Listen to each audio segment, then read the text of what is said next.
se ye kotro nso hwe na se oba no onyemo a e wo se ye nya abotre de mana na owuwie a ye fra bibi re-entry policy anase program e wo se aban ne hwe na opesika o de beso saade no asene e de ama ma no a ye kotro nso hwe ya na omonyemo no B8 JHS wasi ana tertiary education o mo kakotro no wafa yafunu a nia we mo kire ne se wo se aban ne pesika o de beso sa ma no asene na omasan ye re-entry no ebiem woni omo ya adwen because who himself be kotro exam se dia say won say ukodi mpamu agora e be ko fa nyinsan dia bawu so what ya say enti anope no so ye behwe na ye di mu enkomo kama dia mamo na ye wia manya ne ntie se nyame ya adom a Ghana mampanyini na nado danko Akufo-Addo oba be launch anti-corruption week na sa anti-corruption week na omampani ba be launch no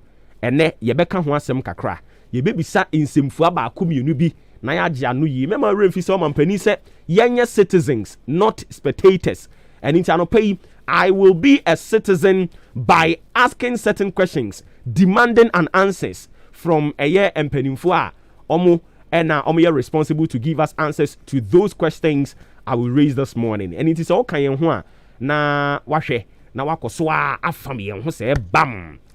We have so many things to talk about this morning. 23 minutes after 8 live on Ahinkai 93.3 FM. Wadachinti and I de twaso sabre. Wadachinti. And wadachinti the year can't you say take a stock of your life where you have gotten to take a stock of your life. You can say take a stock of your life wa. Un say ye share afenase no. O de niam bi di si weni so. And niam ben sa na di si weni so a ka kire wo say by December anase afiwe enkwa wiye no na onse tumi aka eniam ben ya. Emimi die minim but o na obetumi a kire niam a odi si weni so. Enti ba bia ye droi ene on the 9th of December 2021, just about a few more days to go. Na ya close 2021 na ya wie. And yama would see when you free January, February, March, April, May, June, July, August, September, October, November, where we have gotten to December. Emudu do say na wonsaka. Na se wonsanka ya anamobe na utu. Sani ya you finish it hard because you still have so many opportunities to make sure say ni awoka say obeye ho adwuma no. Why? You have today and tiasia say and then na owo no it won't come again. So make sure the day counts. You have today to yourself. You will never meet on the 9th of December 2021 in your life. You will never meet it again. Obetumi ehia 9th December, but it will never be 2021. Na just say ebeya afefoforo. Enti enena owo no. It is never too late. Send your can say obeye from January. Ebe pim ene December yi. It is never too late to say sadia na o can say obeye no. Obesan a revisit it.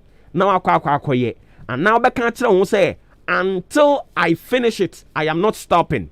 Can kire wo say I would want you to take a stock of your life this morning where you have gotten to through the journey no so many things and isisi here but baby we do sisi ya no nia wo kan say wo be ye no minua odachinti et saying how far take a stock of your life because it take a stock of your life wa na ne nchire mu ano no tena ase na wo abisa wo ho say baby am adrei me okay there abrabo no me okay so what I say the last time I catch you say se nyame ya wadom na wo da na ade chenwo a dia wo be ya ne sa da mu ni nyina so wo san kokoda na dwo a wo da wo mpamu a put your phone somewhere. You can switch off your phone and now or television, switch off your light, everything, and be there alone and begin to think, begin to reflect on your life. One person abrabono reflect. Maybe someone say, okay, and there a Thursday, nyango pandom o ma de chime, and that dan one person me make good use of ana, and that dan so bam fa so mami ana.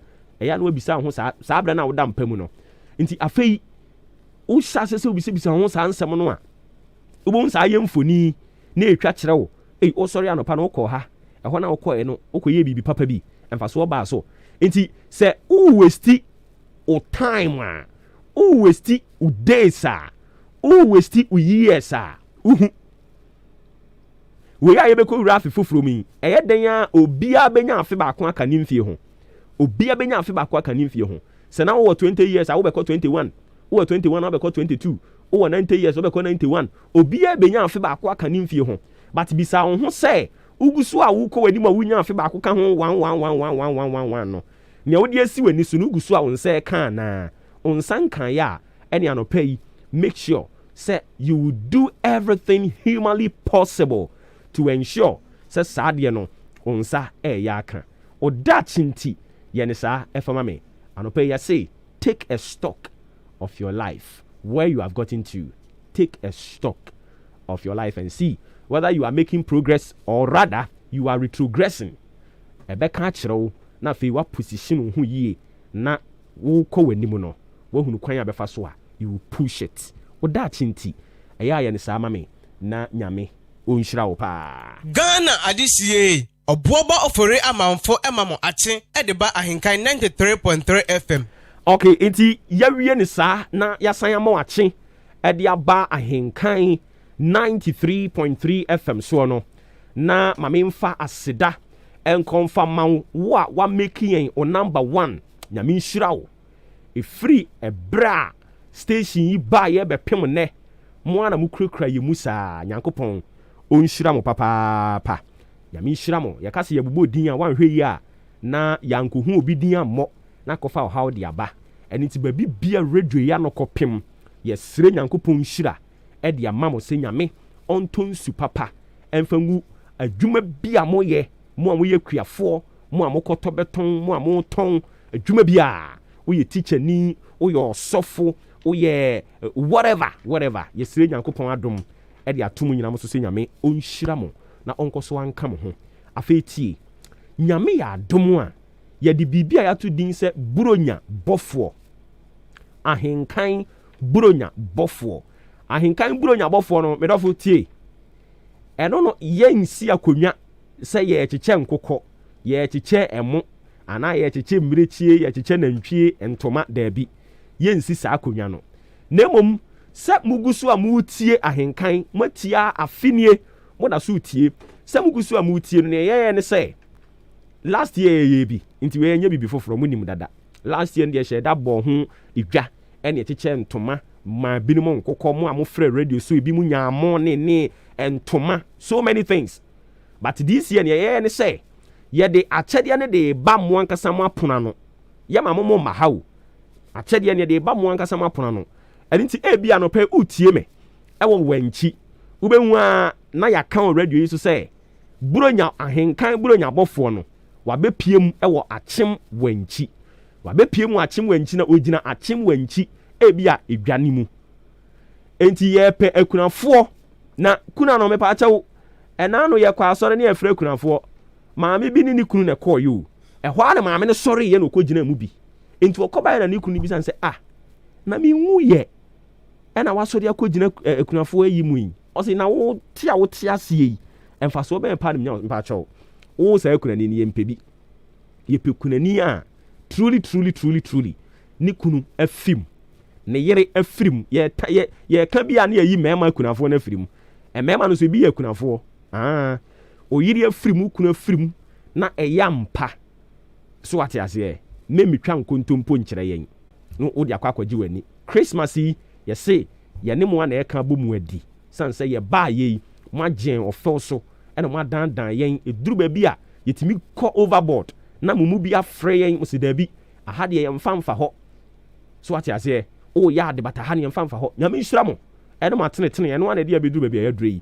And on this note mame mfa a special let me permit me to do this special mentioning na me na o mas nyame nhyira wo mo osofo Frank Kwasi Nkanza Nkanza ena yeta afre no oye number 1 person a uwie ya wa fro se minua adwuma ne de wo ye but baby na wo ye koye no wo de kwa akiri dodo emfa nkoho biom eye very good nyame nhyira wo sanso so ena osofo a ono no that good shepherd believers church ano osofo nyame ni papa osofo bedi akon ene yetai efre no nyame nhyira no omo nyina ka ho bi no ma tenetene obi bia Mr. Pepra, Bedu Pepra, Mr. Bedu Pepra, Bedu, Mr. Bedu Pepra, MC Nikunu, or no so to me friend, my tetron. I feel man be war at Chianse. Or ye former GBC, impending for ni or say your money ding. Intimacy so me money ding. Now so me say, I mean, she had the man, Uncle Swana, Uncle Cramumu, Namun check, and impending for a bit more perceivable with you radio so Yami Shramuna. It's Yami Adomoa, Sabe Pepe na Henkain, Ye Buronya, Bofono, Juma Ubedi, and much rich to much remono. Men can't say Mumra Henkain ha, ye betiche nkoko, and Tessa, name mum, Yankasan de Nkoko de Betwamo. Entity say be a walk a day near Pioho, or France near Pioho, baby I will be a Yankasan in Tokuro be a Uram, a poli, Ningo. Ene sa tokru ni mu nyina ye beba ho ti wunya tepe na ta se waduru ho enti free sabre de ko no ade mpa cho enyi fidie ni mfiri ha uyi fidie ni firi ha buru nya wan hwe yi a enya ode because baby a ode koto no ono amu krampo osom pa fenam no okuhiri atreja ono amu no som pa fenam no okuhiri atreja onye sa ada. But se wuti ha no wuti radio ne ese chewade ne ese kire wade ne ye nyina yesua de bom eno ne friend radio so ati ase ye da sibibre 34 minutes into 8 live on Hinkai 93.3 FM and then enkomo twetwe ne ye be hyase adi enra ena West African Examination Council mpanimfo the 2021 provisional results wasi ankwala ne kochro ye no omo ediba emonten so na busuafo ohwe statistics ya aba bonten sisi ya no a me kura me yamu po ahye me yama hye because nkwala no afeli papa nkwala na afeli poto nkwala 174 omo results yetwam 174 yetwam omo de brantan yetwam 3,667 almost results no ya the answer to so adanya almost say examination malpractices bi ebinimu wie mu ebinimu fafafa ne ma bi de kokoko ho no ma na enu ho kwan se ekoho nti eno ye behwe na ya di mu komo e de amamo sanso so na eye 470,768 primary 4 additional for nso omo be chro enso hwe yenko ahoma no so ne yewura kwasi abankwa enko twetwe enkomo kasamafo de ma osoafo wo hwe Ghana enwomasua ensam eso yewura wote yenka no pai ya mo achia mo akwa abade aba henka na fam so yo mejo so be mira apombo ko de adom eni afi yedi kan ma menye corrections bi me kasa mafo no hweso for the babro for manasa opota the head of public and corporate affairs for the honorable minister and the Ministry of Education na me chire bu kakra nema fa education ho a ebe kwa bonte no me na me hye kokko ma me hwe so de be ya die ye tifo e wo so mote ye ma me money papa mo wo so mote me mapa disua aso ye na ye I was say mo me na me hye kra me hye ye nua no mo ja ba bonte na beka okay so okay yeah that's in sa NCC no na yen sha say enra West African Examination Council penny for the provisional results for 2021 no wasi eba bonten ye heard statistics na 174 results cancelled 3,667 withheld e dia ba sem na e ka kire yen ira medase ya na emprempi no dia ba bonten a we are quick to judge it. Now we lose sight of the pana and walk at the end. Any kind much for now, my poor, yes, for Mukotana trial and social clearly So we share results now by now. My prayer of any the friend say the double track legends. No, I would give beg to use that word. And my friend I almost share double track national. I'm gonna say my prayer or my culture what exams or more results about. Now we share overall performance. Clearly, I would say there has been improvement. I did double track the buyer, no, and certainly, I didn't or more back on a cafe home. The moment my a double track massage here, and my quality not conform and granting your contact with. And in fact, now I appreciate, but results whereby approve your critics wrong. Say the cafe double track no. I don't know. Yes, the double track actually came to enhance the quality of education and as well giving access to some crowd 800,000 year in very tribunal. Not Omunya Kwakunya no Maba secondary school. It means I get back. It says more media practitioners, no more boy, Mayama, Yamamo, Yapapa Moyin Yanamate, Yamapa, Mufay, I have a modern boy, Mufay Abo. Ya Shomukina, so the Obuoba Ofori edition. For her statistics now, 54% in the year A1 to C6 or English. The 54% in the year A1 to C6 in mathematics. Integrated science, about Minister Baye, Ignaya, Tespibia, or Ka, when you be our Kase. My share science no more can. If you don't said we are air corner, we are saying that we are attaining the fourth industrial revolution. Attaining the fourth industrial revolution, when you might say, that near my name, only parting the science to say machines need to be a computer above an area. If you say the second a champion socio-economic transformation, and you share about your money as the Mukena. May training young crano or areas of science, mathematics. And no, admit, yes, that Nagana, yes, we have a fair share in it. And a brand, not science, trend analysis, science modern bono, but we also by say, and the MAPA Minister of Education, non Ghana Education Services, no, Eddie Egu Akwemu to enhance the quality of education, has paid off. And Grano. Just significant trend year 2020, 2021.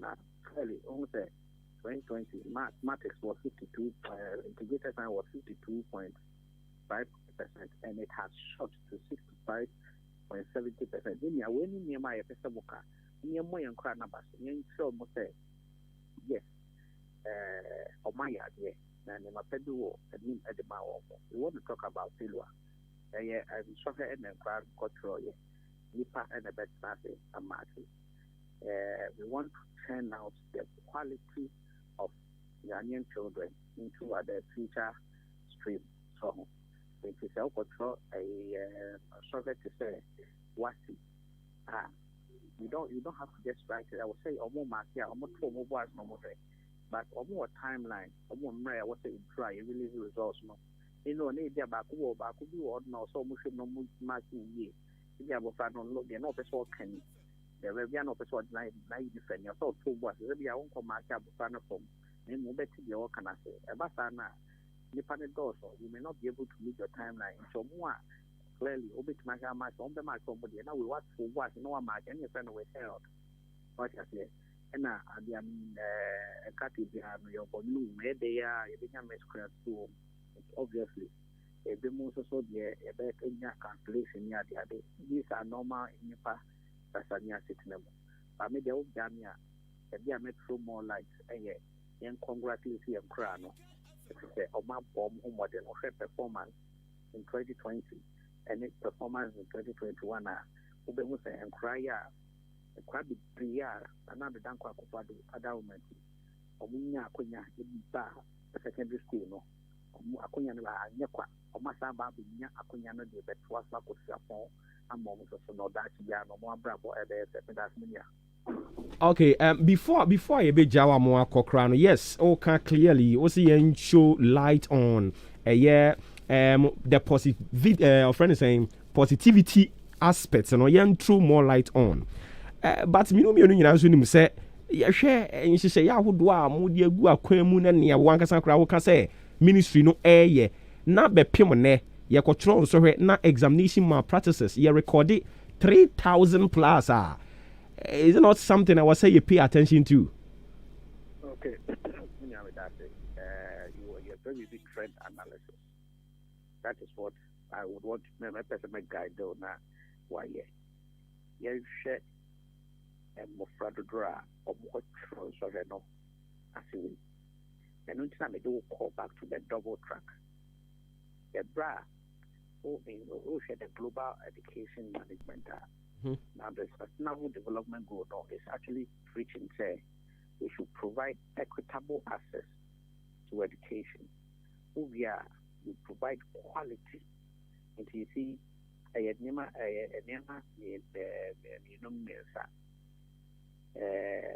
you provide access, equity, and quality. Access necessarily Obama Akunyano, Amma Akrebia or also Kusku, and Yakuyana Kusku. If you can, about not senior high school, and Mayeno. And crowd when Yakunyako secondary school, no, that they were around a friend of the 800,000, my memory serves me right. About it introduced to the free senior high school, no, in a short to 1.3 million. And I'm cry. I mean, I would have to go back and check, but that is it. And Kradiana Omunya Konyanin secondary school, no. It began a Konyanin, the number doubled up. So, and not now, and before you're right, said to you, why you did that? Or what? I mean, so I didn't know education management was that time, no, or a deputy minister, or boy, ran a book. Almost every share back, young double tracks, they are. Access. I won't say your dining, your facilities, no, and north of here, but I will see a man Ghana, Arabia, Kunyaman, school, the secondary school. In the end, the being quite of maybe quite the gold, the red, no track, no. It's my number now, a lecturer was this time around, no, it increases. If you see, you are looking at the figure, but it's not done. The trend analysis. So why trend analysis now? Obviously, say more practice I buy the previous examinations. Not that from 2012 go, you know, it has actually reduced. And again, this is examination. NIPA and patrol. So I mean, I maybe people management. You know to wait. Yen yano pension or time or you know you may disagree. What you may be. West African Examination Council almost to make any say almost success so we are Magana trade. I think name was almost a stakeholder consultation. We involve almost stakeholders dialoguing on the best practices of reducing the examination malpractices in the employment during exams and so on. They will put all the measures in place. But people management they are human error. We say beba. Oh, I see. Then show more light. You see a mammy more near Papa Motia and say, maybe I'm a chum on Krana. Now, Omunia Akunya, Tombeko school, no. And another down quad, a government, they introduce to senior high school, no, and Tinomunia Akunya. Ankrano, the move part of one as having Akunyan Ako University. So, at the Minia, at Moda for women, the grand 90 and the church Moda and the trust, secondary school, Wasi exams, now a 90 a co university, 90% co university. And yeah, in the next few years, no, and then you don't know what Moda Sankra will move a bra. The employment world, no. Now, almost about to give back to the society. I mean, I don't know when Juma said they are best at the Bidia Manema. day of better be Germany, a day of Becca, also be Japadi good. If you know that Chrono S wrong. And into now, you're right, Dr. Yaden, Modista at the agenda 1990 neighborhood. As agenda 1999, I'm saying, I didn't give up the home couple. But I can't make up on the fair or say, young fact, I can quite an example. And I can quite Ahinkan, yeah, honey, Ahinkan FM. Ahinkan FM. Pinya, Bra, 100 now, Ahinkan. And Yawama, 190, it will call secondary school. Or me, any part. And you need 19 and the choir, or bit mania, Akuyana call university. I'll be granted, say, 90% na ifra can call secondary school no if enya no sumu 90 more call university what will be the report effect to Ahinkan FM so it is a fact you befa mumu you see akunya bia ba na Ahinkan FM for ya fa mumu bia 5 say mumu mamu call university na mu call ye masters na mo 5 na mo call ye no mu ya na ma ba ye ma Ahinkan FM na mo 5 na mo call ye masters so the move and I say 4 it will back so I can have the year Juma expertise some kunya or more master's program what about I can have a best study and the mother and only strategy or study or the agency that share any job education I did work with the better eradicate the reading poverty and then learning divisions the what Ghana because say it make us a belly or say Ghana Hana Ubra classroom Ghana collaborate on no material. The one can't almost someone say don't be on motors over free classroom one more. It shows a Ghana part of what year. A crowd one year no research said now you are ready to take the other country and of course also now look at the contract and all that who can just open again and start open again and start. Imagine you're ready to take the instructions out of the manual. It says, and you're ready so they take instructions and they are. And it's saying now we're going to name manual instructions. I don't want to grab and then start saying, yeah, how the teacher, I mean, the teaching job, no, to regret the cat will be a teacher. And said, yeah, you're brave for your subway book. I said, hey, Oko Canada, teacher me. No, said you, no, medical doctor. And only near Ma, Ghana, the Quadumira, your medical. Nemo would be go according to enhance the teaching profession so that we can get the right kind of generation for the next phase of socio-economic transformation. And our partner calls for Minister of Education. I say, if you're going to Ghana, you know, share now, and you know, mammo. Okay, inti sisi a quick one mimisa omo a omutia ye omo famu omo apase omo san nya akwanya akọ suapon ahodo mu no preparation no san enete Ministry of Education e de masa nkwada no oh say the igna ye no mo pass say ya e wo che omo omo forms wa o show wa de ne course out so ye de boa wa brabo our forms so nyamiantom get technical investors so am we say tertiary education and yet book tron kwa so we show on also one now so no me make the men sa IUB make the margin at create bibia the who ya so be call lego bra your what technical corporate technical investor or no commerce technical investor Apiamenka University of Entrepreneurship what I am so okay technical investing Yamianto through Mastercard Foundation and yes just see ultra modern workshop into the Ukot Yota Ghana yeah almost show Mokas no Yamianto yet my the same thing that was our schools in Jabo Proud and it just always a car who Ejumaya and who has all collegon on to Apiamenka on to Suko on to Sukobodia on to Suzuki on no more Benya Quiniano.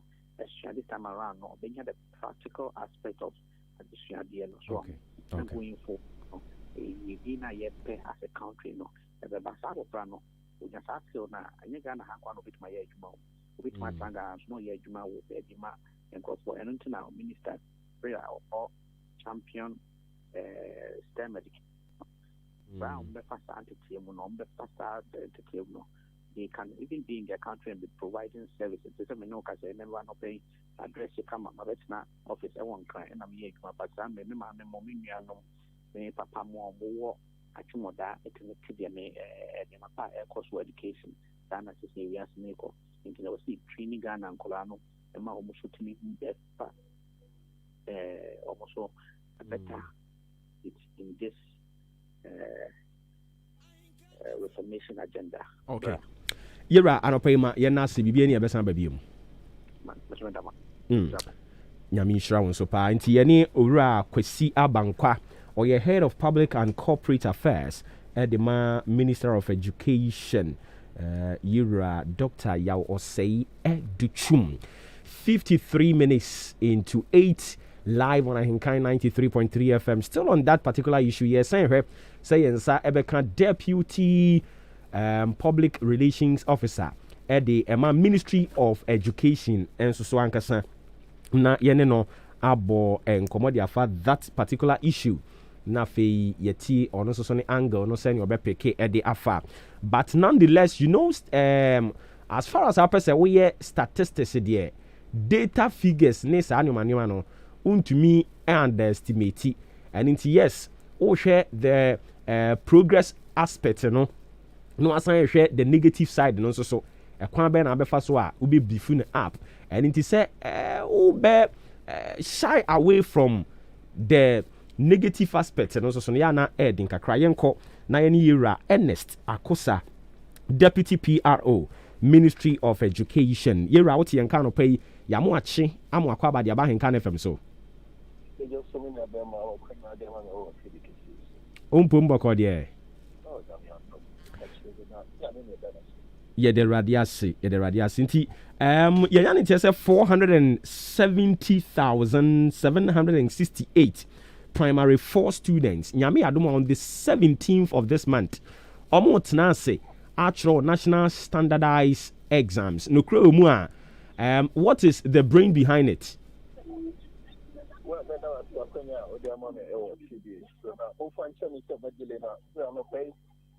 stations will be now, you know, we're going to town with so here at the next week across the length and breadth of this country. Now, they are informing Ministry of Education by St. DS, has to do with the new curriculum now from introduce here, and as a ministry introduced starting from 2019 to date. That curriculum here no intent and purposes, and that's intended objectives and the deliverables and outcomes here will share. Now, one of them is the Nichinya first thing from another perspective, it's here what we call diagnostic test and a diagnostic examination. Because a diagnostic examination, when necessarily say, when it is first and when it is second, all the policy number, policy, and how do you measure stamp? Training, and I say, mediator, you also said, when you're not saying, when you're can you inform me? Technical advisors from Ministry by State DSA. I will see two times on the P4 from going forward and about next academic year. I be P2, P4, and P6. Now, so P2 not for yeah. Here who sample P2 no share district way and I say second way and crown a map and I say one comfortable or form. A quan then a band of Kimia boy, a check the first passage and our logistics here and also moving up and I say teaching 11 at 2 young also the bomb and the China the China 2 pound and buying no and you're not Sevilla now. No now buying because intervention or so good the next year now. Go have P4 for your P5 next academic year. It's based on performance in the Bano and a national data meeting and no day for me. Buying no son, I'm more you see 2 I've got P5 now we do P6 so I know must take another national exams. There's also Shan Kurana this one at the trial in over taking the national exams I just about 11 years or quite a BC I was the HS3. So no buying no I said baby and what I was here demystify the taking of national exams, number and crimes but why exams to conduct the normal and to say, oh, the DIA would be outside. The way other factors are inform policymakers, and we are the national standardized test ever. Okay, inti we no primary 4. Omo chro a eno no de be call primary 5 ana say ye de so mo ahoden ahwe wo eniema ya sesa sesa musa ni odi kan no ho. When not yet, I know my actual based on syllabus and issues now, and I said, topics now actually for math and English only. And I hear yes, I did. And so we do P5 now. I'm going to try national exam. No one I buy no number of opportunities there. We who said biscuits, we who said reading, we who said second speed, and fire and mark and I'm identify and then share it. And to get a custody. I am a technology now, I should have use now. And I teach a level of materials also buying, so they'll provide it on outfits and the encore, and I said, simple now. See, I'm no, and yes, I know. But what do pieces are? No matter from national work, then no matter chance to call junior high school work. Oh, I see. All right. Enti yami adoma efia da ebe na watwe echina na watwe no e no motena se atro across the length and breadth of Ghana on. Okay. How many subjects no more chro? English and mathematics. English and mathematics. Yeah, just to tell you, I don't know the literature level. Because you want to math and English, and fundamental, yeah, what's that? Academic India.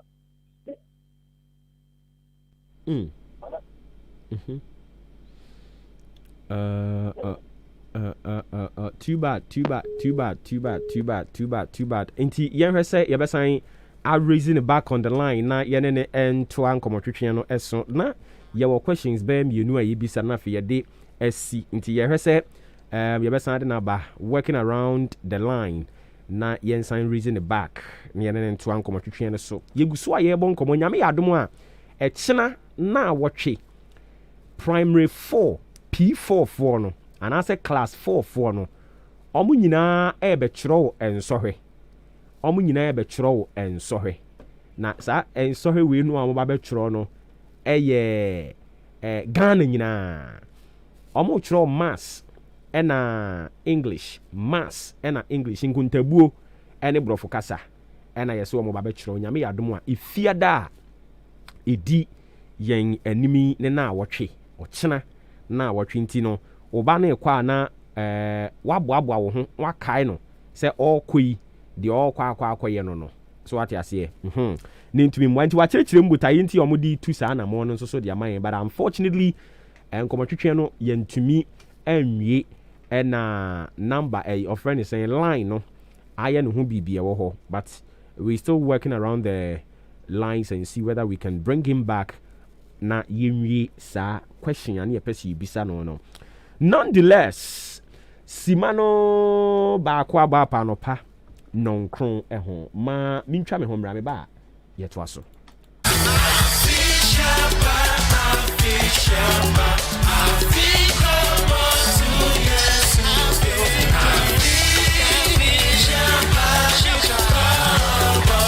Ahinkai 93.3, the best in the East. Omanfo, Afini and Ahinkai FM, about Damemu. Enunti dia ube nyina ne se anopa wianumre efiti sabri kopim se bedi bronya obekwaso etie Ahinkai 93.3 FM. Afinsha dayinti Ahinkai FM mpanimfo odi Ahinkai kwame yeboa kila abubonu ya bakope. The abozige man wase ekunafo mu wo hino enkuko nesu okunani bedi die ejanka bi bedi die enti otemenia ene na tisimwen baabi abagye se Ahinkai bronya bofo na kwagina bia so yokunani nkra dia ubenya akoko anase mu na de akodi bronya Ahinkai FMC afi bronye okunani bi bedi pa enti wachiche nkoko bronya ye nya de ne kakra ye bedi mana ye fe Ahinkai 93.3 the best in the East onyame nhyira Ahinkai FM no nhyira Ghana kurafo ene enyanka nyina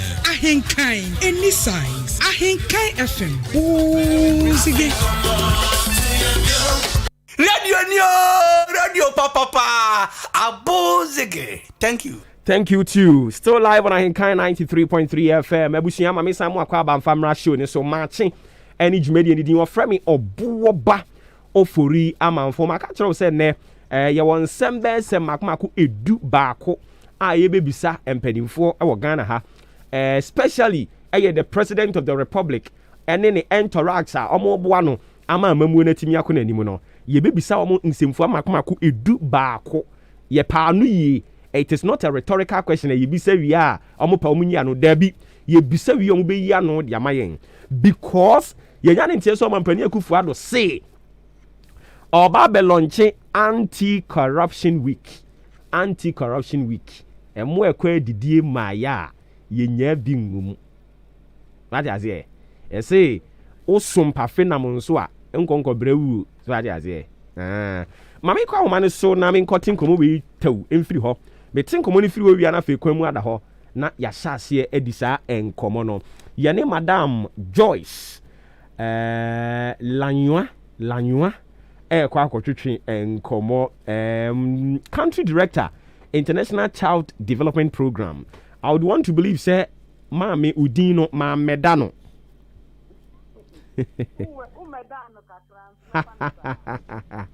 Edi bato ya boni say Lanyo. Oh, any na nyamia e mi producer no mumu no wabon because o tro no lanyo. Okay, yeah, that's it. Any sa NCC no.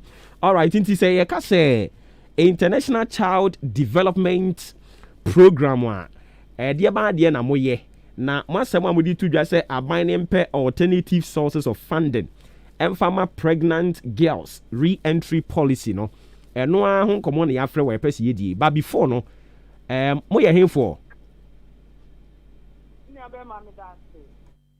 International Child Development Program here edumaphobia ensha abayafo na yeni so ade hu ni say ye beke se obi biara ye frɛ no oba bema emayowa enkwala ebedi ye ewo omabrafo mu efi wo mu school common sem ene ne ye kika ho no eno ni dwumadi a yedi enti bebia ema enkanka ema ho nsem wo no ye ni die pa ti ye berete nyama bekoyi. Okay, afeyamra substantive issue no eso say ye ka say girls re-entry policy kra no I no ye de ba de na adi ntina mo call it for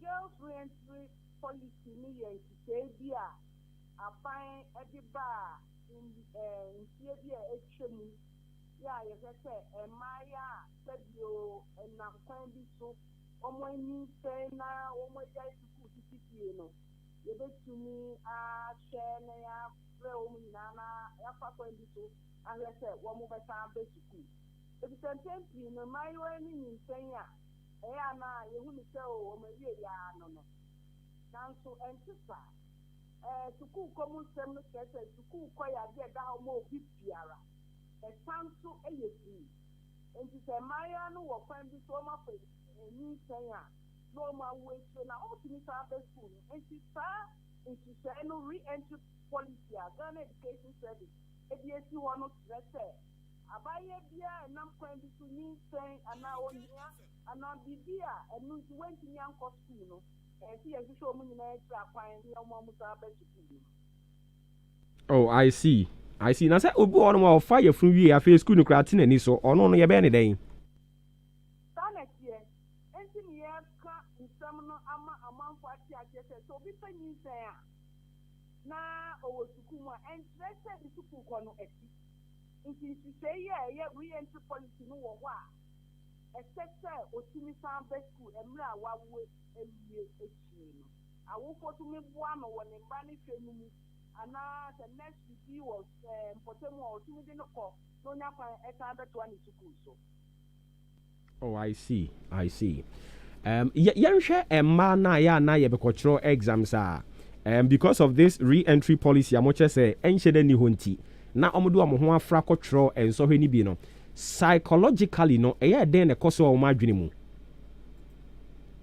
No koso ni abema ni sen ene ehun semo no enya sam ketwa nti nyankopon domo na se wuni sen na se wo obi ogyina hom agi ni sen ni tumu a eno die ne tese wo ha no efa no etu etwa ebutua di atu your share wo nim na di atu na se uni se no wa nya obia ma na nya tinta mfani se ni na mi se wo nim a enyama bebre di nya wo mai wo ya bra ko bi ebinom kwa tini tututo na ne wiase a metini faso bi eni so entino ye wo edumakuo bi a wo Ghana Education Service etimi counseling anani afa no psychosocial support na mai to omo ate se tenyin se na aba entrese mabrabo no etueta na me wuya amefa bi so wo ho man entino efa o ma dwi mu ni omo emotional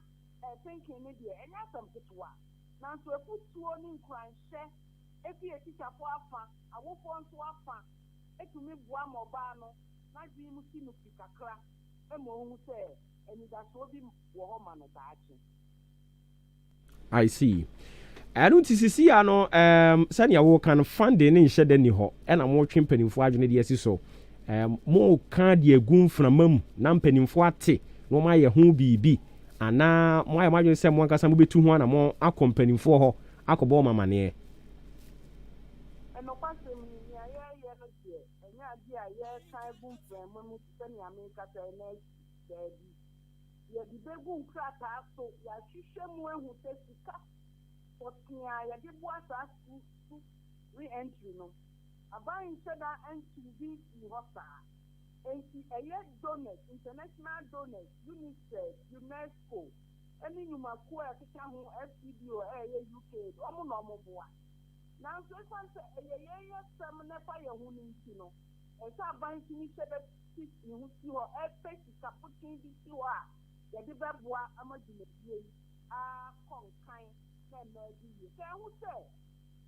o fiti oba wo school komu a se ni akwagira di kan no what city omani oba nso de se de wo se na nyame boy ye enti ya ye gba bibia ho a ebi yi enti no saban ti bitu ka se isi ho de boa girls Ghana Education Service ni dia na ne beboa ama mema di ye na manso di ke ti de no be ma ko tenyem no no de onya wo ko ni suku no ba die esa ni se ni no otumi etwesan na ni suku bo no we ni asema ye di twi aban agin abaso ye nya se to ye budget ana ti kafuduo bi edi ma Ghana Education Service na aboa ama almost etunya hwete re-entry policy na o ma tsere ebiye donor partners nkwa na agia to o mu so eno mpo no eye nkakra na aban ema na ni mra sa asem ya ye kenso na afi omwa ndi. Okay, I think so point has been made into bibia ni ebesana ba na ya betwa sa enkomotwetwe no eso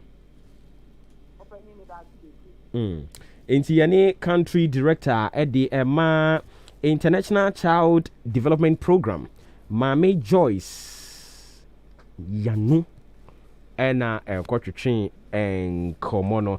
All right, into 10 minutes, okay, 11 minutes now after 9. Mame mfa we entwam emamu ansan ya baye nkomotwetwe no eso ewa ha nyame ya adom a on the 12th of December eye kwasieda yi a edi yen animin kwasieda yi edi animin eyade se etwere so community and all churches omo intercessory prayer night etwere so community nti etwere so man ene nsori e wo twere so omo aka bomu se dabi Bible kora kan ewo 2 Chronicles chapter 7 the verse 14 or say se me man ebebo mpaya omo asase no ayade abamu no mesa asase no yade adwuma bi omo ya yare abam mesa adwuma no yare 2 Chronicles chapter 7 the verse 14 any womo etifia semu a omo be kasa de afa ho eni ti se wutie me na ufiri etwere so nanso abrabo ni mu akukuruhwi ase enti edwa kopie mu obaabi a ye to nsa frem se echena eye fiada na de kye eye memeneda kwasiada pepepe ye to nsa frem se mu nyina momfa mani nkyirem ewo etwere so na mo meka nsɔre e wo twere so nyinaa ho nti nsɔre wo twere so no munim mo ho muzama hwan mu nyinaa mo ka mo ho abom na mabɔ empaye mu yi efiada friend say kwasiada na si ho abɔ mpaye den anya fadi agrokra ebekɔ so wɔ etwere so biaye a mudi dwa hɔ nti etwere so biaye a mudi dwa mo market hɔ ɛna saa empaye bɔsumi ebekɔ so kwasiada ɛwɔ ɛyɛ afie mu ɛna saa adwumadie no bɛkɔ so no nsia bɔ paa mu pɛpɛɛpɛ a na kyerɛ sɛ ɔmo ahyɛ ase a ɔmo tena ase adwumadie no hyɛ aseɛ na afei mo de mpaebɔ no kiri de ahyehyɛ so a ɛnya asɛm ketewa mo bɔ mpaeɛ de ama twerɛ so man abɔ mpaeɛ de ama Ghana nyinaa abɔ mpaeɛ de ama nipa a ɔmo ɛwɔ ɛtwerɛ so ate aseɛ na Nyankopɔn atumi ahyira wɔ ɔmo papaapa mpanimfoɔ yɛ ato nsa frɛ ɔmo ne dɔɔso na mmom ɔpani a ɔno deɛ ɔdi mu koraa a yɛato nsa frɛ no a wɔno nso so ɛde n'anim onyam bɛtaa dwumadie no akyi ɛyɛ ɔhempɔn a wɔhwɛ akyire ɛwɔ ɛtwerɛ so na twumasi dwamena ayɛ bi ahwɛ ɛna ɔno nso so yɛato nsa de afrɛ no a ɔba de n'anim onyam abɛtaa dwumadie no akyi na twumasi dwamena ayɛ bi ahwɛ ɛna ɔba ɛde n'anim onyam abɛtaa dwumadie no akyi sɛ special guest of honor ɛne nti yɛto nsa de afrɛ obi bia wofiri twerɛ so nti wotie me wofiri twerɛ so wowɔ paga hiamɛnkyere tumu baabi a mo nyina yɛto nsa ɛde afrɛ mo sɛ mommra na momfa mo anim onyam ɛmmra bɛtae saa adwumadie akyi yɛbɔ mpaeɛ ɛde ama ɛtwerɛ so man ɛne Ghana ɔsɛ bra na yɛdɛn yara a nyame obɛhyira wo COVID-19 safety protocols no nso yɛbɛdiri nyinaa so ɛno nti wobaa no ahyɛ ne nso de ama me Ahenkan FM ɛnso so anya afe ne sɛ nti mpanimfoɔ de hyehyɛ ahodoɔ bebree no a ɛna de agu apono so 25th December yi a ɛreba yi yɛbɛnante nti sɛ wotie me woyɛ corporate institution wopɛ sɛ wode wo ho bɛbɔ yɛdeɛ mu na afei nyinaa ka bɔ mu no yɛnante a wobɛtumi afrɛ 0244 878763 anaasɛ woyɛ company bi wobɛpɛ sɛ da no a yɛbɛnante no wo nso so wobɛba mountain wo stage anaa wobɛdi akyi bi wode wo wahyɛnsodeɛ ne nneɛma no a wotɔn na bɛdi akyi a mepaakyɛ wo nso so wobɛtumi aba because nea yɛyɛ no nyinaa no nso yɛbɛfa ne live ɛde ato Ahenkan yɛafa ne live de ato yɛ Facebook baabi a na nso so watumi anya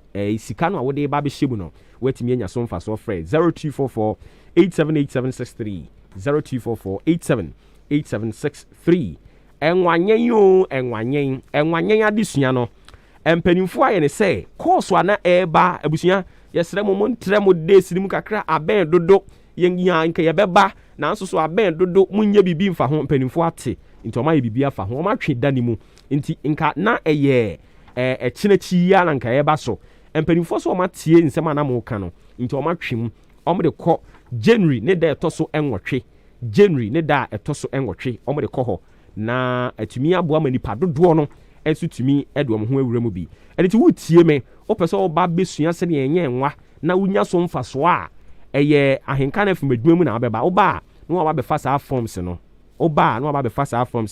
ɛyɛ 50 Ghana cedis ɛna forms no yɛtɔn no ɛwɔ aha anaa frɛ 0244 878763 0244 878763 Vision Vocational Training Institute nso so sɛ wopɛ sɛ wosua nsano dwuma no ade bɔ bra ho ɛwɔ sɛ wonya anisoade hunu so wobɛnya a ɛyɛ nsano dwuma na nansɛn yɛ nyinaa yɛde bɔ bra catering and hospitality ne nyinaa ɛyɛ Vision Vocational Training Institute and yɛkamfo ɛde ama wo fashion and designing, bead making, leather works, wedding and floral decoration, hairdressing and cosmetology, general electricals, woodworks, building and constructions. Nina, yɛkyerɛ bi. Afei core subjects no nso yɛkyerɛ mathematics, integrated science, English language, social studies, entrepreneurship skills. Nina, yɛkyerɛ bi ɛwɔ Vision Vocational Training Institute. Yɛkyi kwan yɛ yira kwan koraa mepaakyɛw.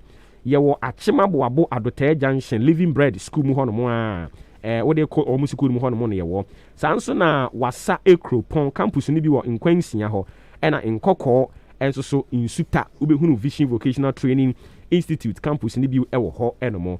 Frɛ mpanimfoɔ no ne ɔmo di nkɔmmɔ bɛfa forms ne yɛnka nea aka no nyinaa 0240 8020 909 0240 802009 and I say 0245 516600 0245 516600 0244 578419 0244 578419. Have Vision Achieve Success. A Vision Vocational Training Institute. Na Frempon Enterprise say men kanchire we awie mi no. Say Christmas na eba no hampa na mo be ni nyina.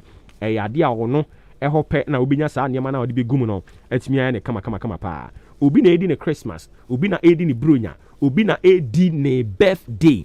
E na wo pese okokọ surprise no a. Me pa cho ni nyina. Frempon Enterprise ho na me kan for dia ma. Ensan ye wadokodoko de wo ho. Bibia bia ye ton wo mo.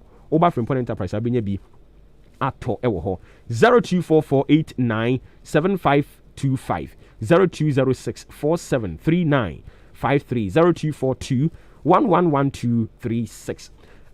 Ground floor Madarina Hotel Junction and I will be hunu Frempon Enterprise ewo ho ejumewura ene tai efre no K Asenso Limited no say obema unkunya papa mo atena so adwuma bia wo ye bia obehia kunya ne de K Asenso Limited and American for Ediamao K Asenso Limited was the home of quality office chairs and book shelves. K Asenso pe fraying it was 0302 257209 0309 and I said 0302 919739 Kaneshi Zongo Junction Honorman I'll be who K Asenso. I need to say a swinging wheel office chairs, quality wooden chairs, authentic wood chairs. Yeah, K Asenso got you sorted. Omo hope and I was say oko nanya wohwehwe nyina etumi bemu mawo. All right, so some 19 minutes after 9 ma mintwa me hombra me ba ye bedi nkomo. Fellow citizens, I ask you to be citizens, not spectators, citizens, not subjects, responsible citizens, building your communities and our nation. Let us work until the work is done.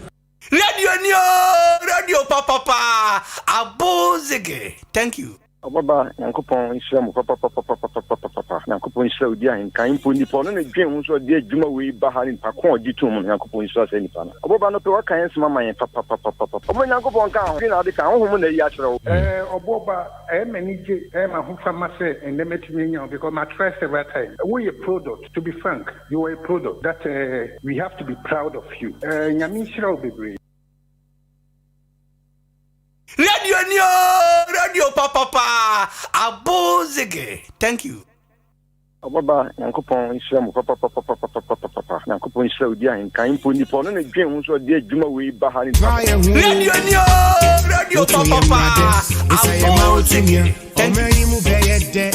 Ya brabo be ye fe ne nupe no ma ya pa be ye bie ye pro hiama ya kwa be papa wo Achimanso manso kwan so ha asene across so manso yi ekwan so ho no planting for food and jobs omo car no yenya intie se enya akwanhia ntie to nsa de afre aposifo se ni manimu ya mofo ani kirem e wo ho no monkonkohwe na monye ho bibi emfa emayen planting for food and jobs ayi hu ne ho anokra na ye car asan nyinya akwanhia yi enti ye to nsa de afre mpanifo Chief Superintendent Daniel Kwabena mu akonte yenka one ompanimfo a aka amane a efi manso kwan so ba no se planting for food and jobs wo mo ka no akonya akwanhia wo ho no mo we pray say bibiboni bia ensi for now there yenya information bia say bibiboni asi but ye twempanimfo adwen abaso na omatimi aduru ho akwakoye wo mo adwuma ama yen 21 minutes after 9 live on Ahenkan 93.3 FM. Ano pay me ba abebisa empanimfo ensemfua makomako edu eba komibia ne mama okwan na won soso wa bamu bi na ya sori so. Nyame eya adomu amanya ne ntie se Ghana mampanyini na nado danko Akufo-Addo. Oba be launch anti-corruption week. Anti-corruption week. Edin Obe launching anti-corruption week. Na ya ye de ba de. Ya bo corruption hu dawuru se nye. Nti omo hwe no mnye bibi. Da bi o. Emo na ye ja wo mu gu mu nu kwa didie ne maya. Ye san ka bigum. na mibisa say Omampenyi Akufo-Addo, President of the Republic of Ghana, Commander-in-Chief of Ghana Armed Forces, and some bebrebe di kan sisi dada o. Anu ye etesen Omampenyi. Anu ye etesen.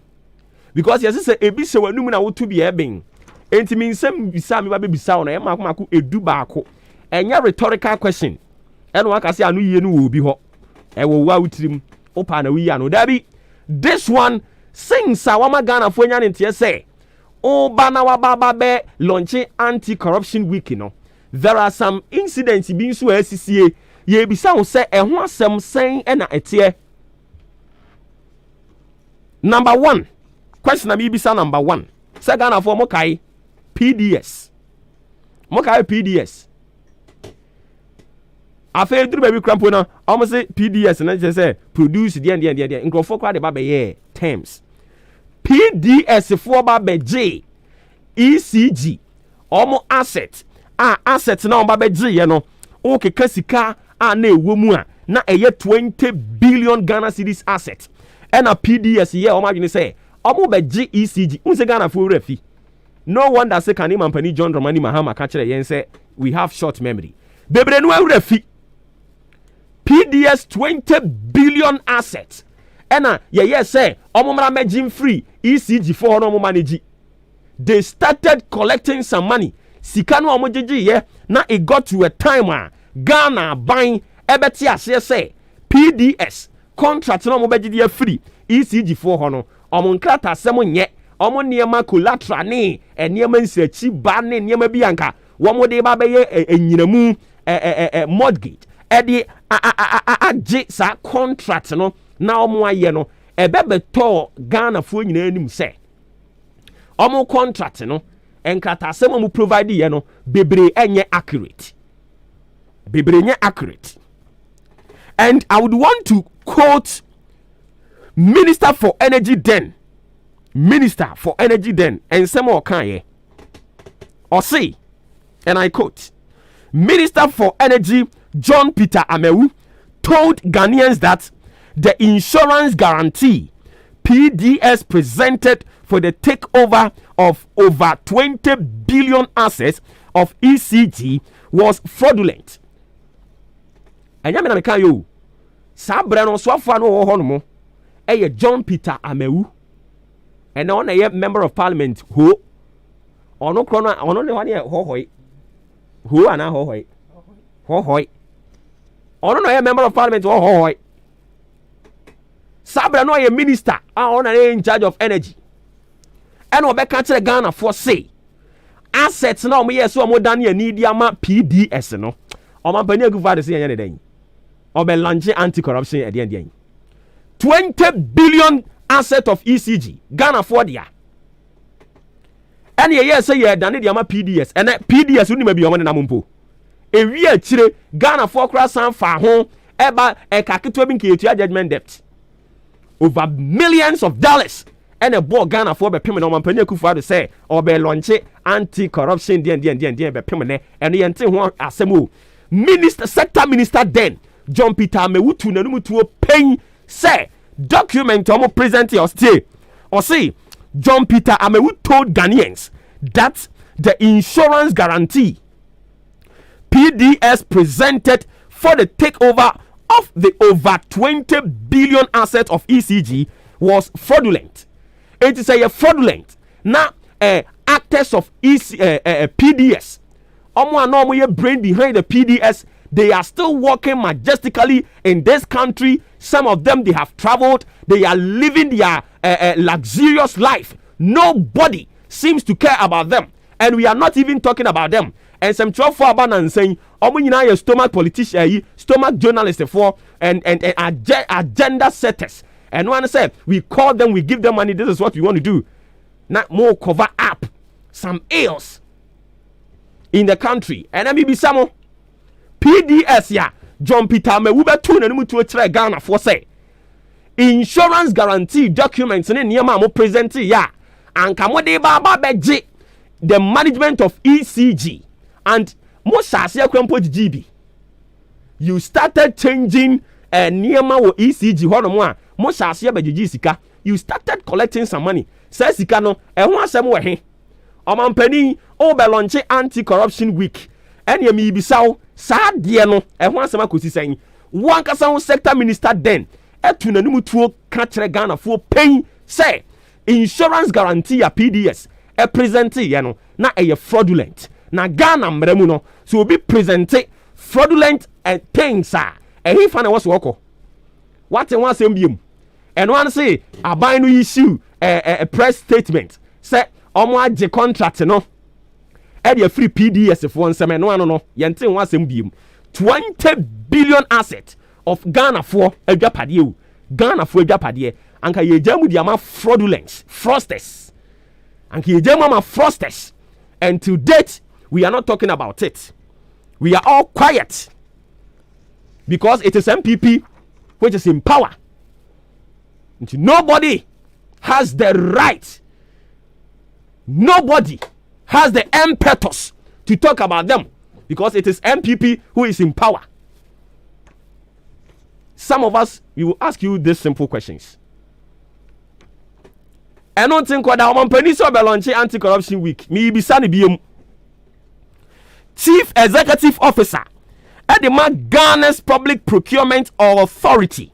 Some kai sa papa no Mr. Ejeni Mbuatin Ejeyi mo kai no ebe to dwa say so sourcing unim so sourcing obi a wona we in charge of Public Procurement Authority ebe to dwa say contract ba ono ankasa no asan bie of friend saying company construction company contract ba contract ko twibo brema nyina PPA ene kokofa ho na contract ni ko fa ho no mu wia na ono kro no assign no ho consultant na wasign abo contract ni bi di amane company allegedly ni ebeto odwa no yeah the worst the president could do for Ghana for to show say na ni abre as far as the fight against corruption e concern and one say mampani ma tro krata di amano say answering free ni position so adenya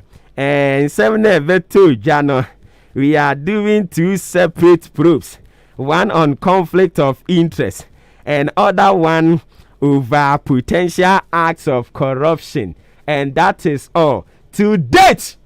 We don't know where this particular issue has gotten to. Our company say over launching corruption week in Ghana for more and semano also mpafena moyen kobre wu oheneba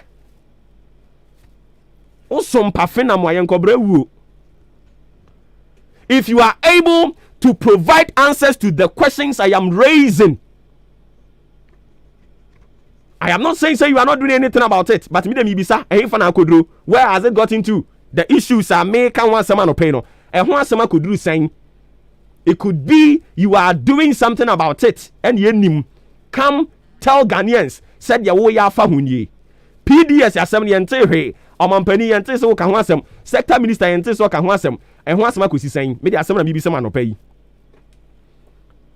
eno achi public of friend saying PPA boss owura ejeni mbuatin ejeyi ono so oyi ni free ni position so na no ano yente hwebie mu enti are you telling us say semikoko di sika semikoko sika ko fa me nsam ana peme negligence bi na omai no me omai ne boka?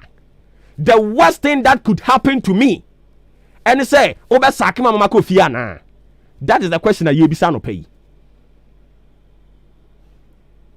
Na de anya nwanwa omampani mahama abere so ebisi ye enkrofo akọ Brazil akọnum kube over dollars oba ye no ena ye yi ni free ni position so ne sade ne call offer her saying Flagstaff House.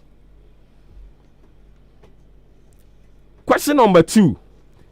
PPA boss no one kasa beka say mo ye separate probes, one on conflict of interest, the other one on potential acts of corruption no. Omampani akosi saying also ba be launch anti-corruption week Ghana ha. Kelny GVG, Samokai. Kelny GVG. GVG deal. Way back 2010. Tie. Way back 2010. Sabre no man pedi that mails awanya ne ba bi kra bre so. Me be bo companies bi a kire mo se mo kai sa companies no a. Suba Info Solutions. Suba Info Solutions. Any AfriWave Telecom Limited. 2010 to 2016. Suba Info Solutions. AfriWave Telecom Limited. Samo kai wo mo. E de na nsi wo krebu. Ene yesenkrofo yi. Omo ba be build network bi dia my system bi dia my ya. Sa system no ene ye de be gigi sika.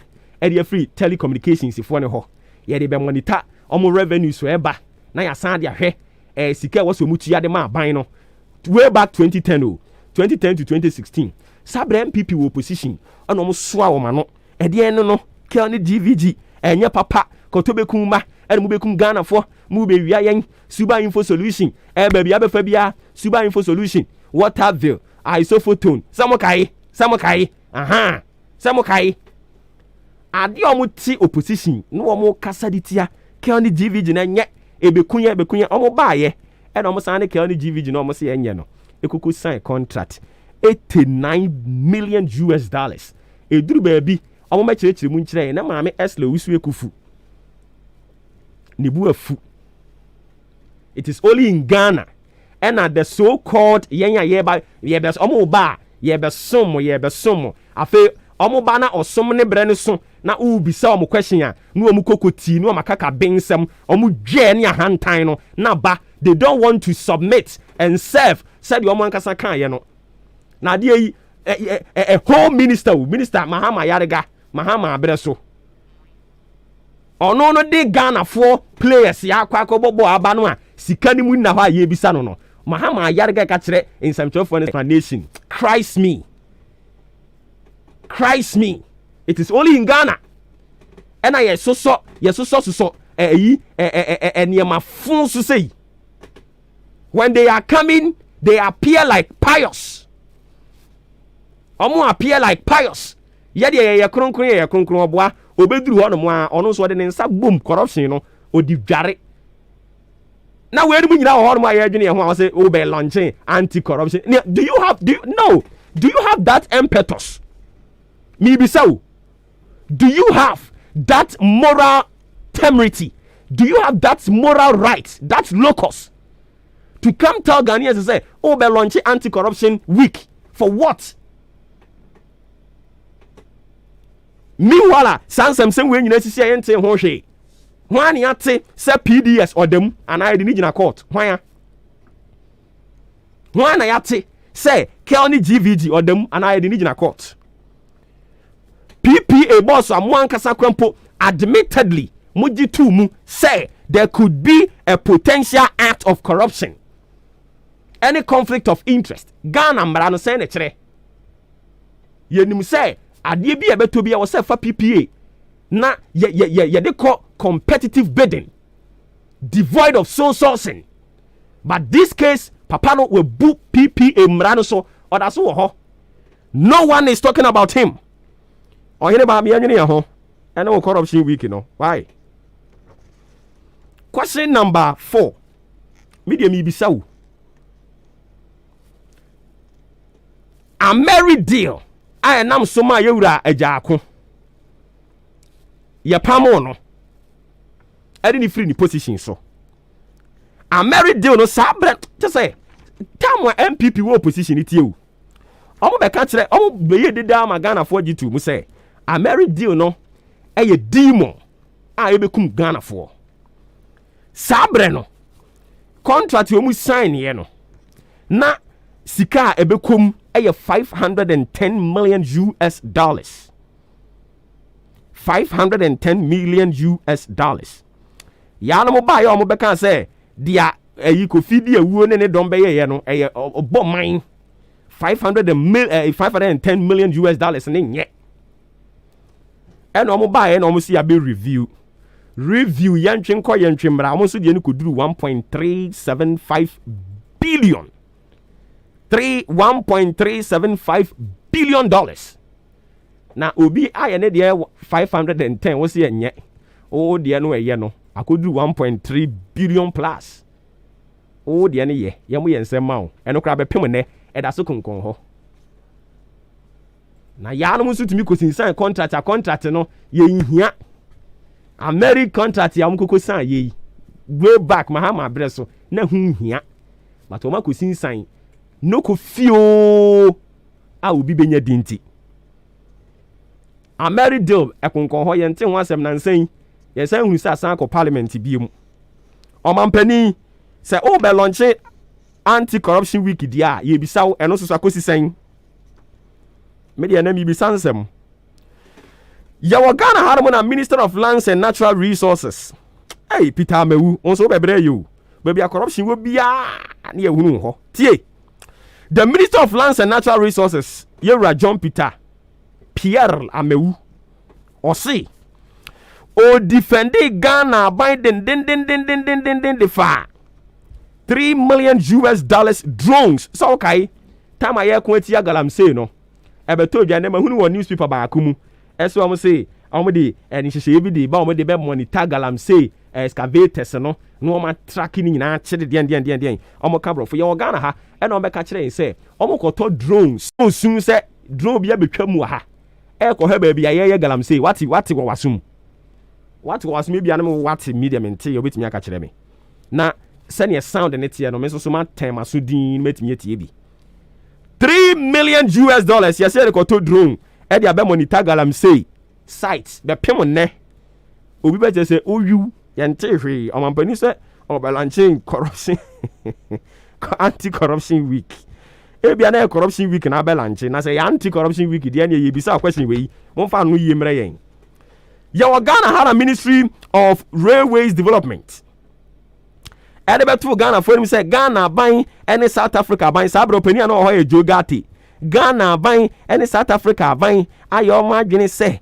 they remain strongly committed to the Accra Sky Train project, and that one is contrary to the media reports suggesting that the project is fiasco. Both the Ministry of Railways Development and Government of Ghana, they are on course, and the massa Becky Campbell for Chenra ebisa Yewura John Peter Amewu oro na sisi ya on papa ne bra wo bre ba bia problem wo bia be hunu na ndin pia ha e na Yewura John Peter Amewu be ka say masa Ghana for sky train bia nkomo bia ni ba bia enya de sky train de bre mo enti say sky train nkomo ni ba bia na ye bisa omampani Akufuado ene ne mpanimfo say sa contractor Ghana buy any South Africa buy omo kan kire Ghana for so mu san ye no yes sikadie bi ko so ho e den ya kwantu bi ba mu eno so ho asema kosi san me de me bisa question no pay aka me question no be 4 pe na fi mama okwan no so abam bibi ame nkasa biem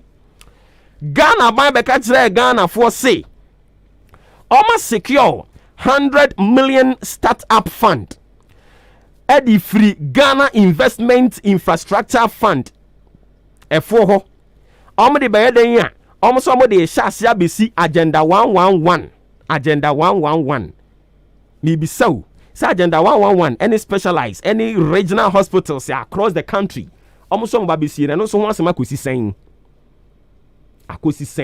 omo guso a omo ye omo ma yente ho asem we ye di bisa question no pay anti corruption week ba omo sa de betu Ghana fo anim say excavators be 500 yenya taban etu papa edi free Ghana ha no sabre no Professor Kwabena Frimpong Boaten o yes sector minister edi ma Ministry of Environment, Science, Technology and Innovation and so be ka kire Ghana for say all the seized mining excavators that have gone missing will soon be found.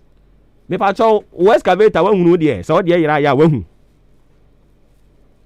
o da bi ebia na wo de ayira wan hunu ya ho hwe nti ye de ebisa excavators magmako 500 ono ankasa na mu tonwu o say all seized mining excavators and that have gone missing ye seize mining no ministry muana ko seize excavators ministry ni ko seize excavators ni wie ye no excavators na nya ataban ya tu afri Ghana ha anti corruption week ye be lanche aka me question me ensa no abamu. Secretary the Interministerial Committee on Illegal Mining. Ura Charles Onuya Untobisu. Western Region on AMPP, almost secretary. Ebeton one thing so say or the home for corruption ni sikadie ni nyoma bimu and on one kasa honorably or resigning ye. And then or step it down or see the decision no or resigning ye in the interest of transparency and accountability. Send be uncompromised the work of the Interministerial Committee on Illegal Mining. And over people what to answer. Amampani say if you have any evidence of any of my appointee swimming in corruption, bring them. You know, they are trying to give the dog a name and wabwa. When you know evidence wo ewe he. When you was in evidence wo ewe he fa. It's a question. Me be so. Say ECG. Doom so asa baby mu ana. Me the question me be so. Me be say doom so baby mu ana. Because aban ba so be ka say doom so dey say o ma solve. But empre ya me ka say kwanka ne nyina dum. Enti otrofo e no se ne dance ni o wa aburochire. Media me be so say doom so asa babiem ana. Because na no e na media me ti say pade a na body gadwam. Mu dundum otumfo kanya se no dum so no a dundum otumfo niam se no ama ne otumfo esu se ni nua na sei. Enama hodo a yakudi abre na se fridge mu no akora anko di bi ya bunabunu ene werewere nkwan no mo de kafrika dwo ya kanea no ya sa fede timi ba disco wom minim say form of na fans no mo kan I don't know e ba wom sa akoso mu kanea kra mfa ne ho etimi de anopa yi mani nsamo mi bisa se dum so no asan ba bie mu ana afa me final question na mi bisa na mama okwan no abam bi Director General Edema Ghana Maritime Authority Ebetom one thing so say wa blue sika bi enu achi ono ankasa ne dan air condition makmako edumiensa ono nko ane dan mu air condition makmako 13 ena yeso wodi abobo ono ane dan mu omo koye renovation ni fie ho ya din yo Ghana ha ni fie no yeso koye renovation o ye renovation wie no no so wo hyewa ni fie ho enti no omo ye air condition installation air conditioners no makmako 13 ena omo de bobo ni fie ho minim se ni fie ho no mo eye temaport dia I don't know minim se yi yewura kwasi akwade mo kire no o bie branch ba ko ho dia I don't know 13 air conditioners ena wade bobo ni fie ho amampani ye bato ne matrizo pe ena kikiri Director General Adema Ghana Maritime Authority Ura Kwame Owusu ono asem a resign ye na nche ena mampani akufu ado san bo ni din so nkonko ye chairman Enfama Ghana Revenue Authority anopa mi bisawo se ne nsem na beto monte so ye say wa spendi sika bi e de akwakoye party buronya na asan eba yi buronya bremu ase yo buronya na asan eba no ye de yesuro mu gemfite enti ye bisawom se ho asem akosi sen menka sabiem bramu bi anti corruption week no yen ye di kan na ya launch ansa no mampani abe launch eni ti wutie mi a wo bra so onso bramu bi. Fellow citizens, I ask you to be citizens, not spectators, citizens, not subjects, responsible citizens, building your communities and our nation. Let us work until the work is done. Me ba cho di ni baby akase free. The friend Asante because it's free morning star. Asante yetio. Obuoba mo enaduma pa o yema o my Ghana. Ya man fani onya no no change ni yema no nya yi correction week bia na obeye no. Le ye ho kire ye. Obuoba me fa konya bi so ena morning star asame man ase. Mita na ye kan ho asem a odi akire no. No, abeba mo morning star for yeda asi nyame hira me wadi mapa. Yeda asi bebre. Me fa cho di ni baby anso kase free. Bajo dancing in Labiguru. You're right into you. Obo Mamena, Obeka Safa, Amofrana, Omoku Skua, Amofana Yano, na Omo Aquanyamono. I say Abang and Jomoka, and I say Abang Pisikabi and Fama. The Bazemi Bisama, and say Abang, and I say Omofrano, Omonquanium, and I say Mofrano Mangaza, Omofra Bonism, and I'm Omaquanium, na Abang Jawangana. Matanya Sadia, and then when he has a bang with Yawamaka. Masamoto being anything as a politicians from Yakas gentlemen from your fireoma. Oh, my young one say young firearm. And that one was another body you didn't, and that one was a one got one with a firearm. The one with the firearm, not the idea. I don't know, boy, one of my young one, the young firearm.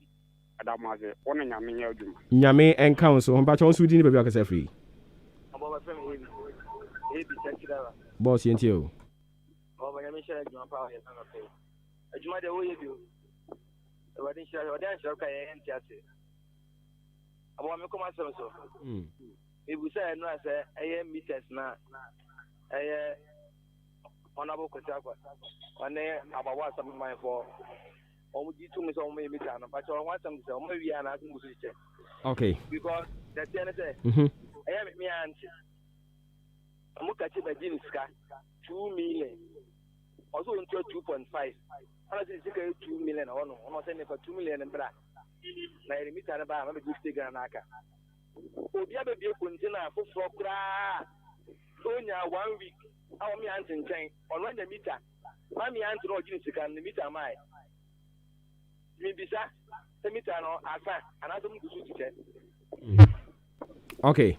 Migidi say omo betu ho anamo e dia ma o sanso ne enso ya ni di akirenti ne ebesi bia nso obeti we say good morning migidi say ho ye frame agye mi tie o ewo achim nyankoma se yankopon hira pa ne adwuma wo ye de ama oman Ghana oma wunyini nche enso so emfa mayen na me san so e de trinkwansem akọ e de ama wo mu a omo twro wasi enso hwe no. Okay, me pa cho udin ba bia kase free.